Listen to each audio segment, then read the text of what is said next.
If you haven't experienced the simple pleasure of scrambled eggs and good quality hot sauce, you need to try it. It is 2 to 3 ingredients and it is so delicious.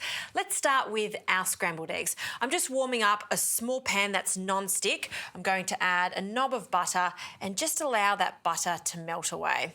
For the eggs, you'll need 3 eggs for one person. It depends how hungry you are. You can have just 2 if you like.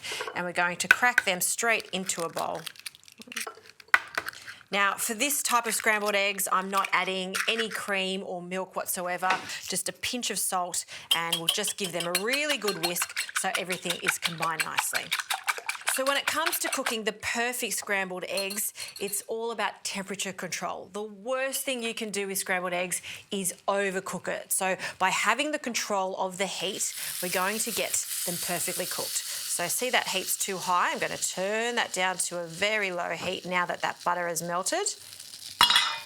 And a spatula on hand. And then we're going to pour our eggs in. And you just want it to start to set. As those runny eggs start to set, we can start moving the pan around. Now, of course, you can just mix it all around, or if you want to form a little rose shape, which is all the rage in the cafes now, what we're going to do is bring the cooked egg to one side and just keep turning that cooked egg to the other side of the pan. And as you do that, you'll see that all of that egg gathers and creates a lovely shape, like a flower. So we'll keep doing that. And at this stage, when it's almost set, heat goes off.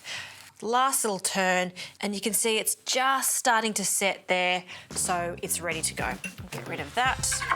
Bring on our plate.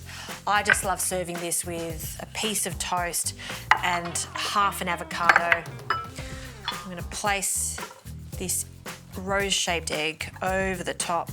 And then for the hot sauce, now this has been cooked over 3 days. It's a family recipe and they use Australian chilies, cayenne chilies. The flavour is just exceptional with eggs. So you can be quite generous with it. It's not screaming hot. It's got the perfect balance there of acidity and heat. That right there is a breakfast of champions.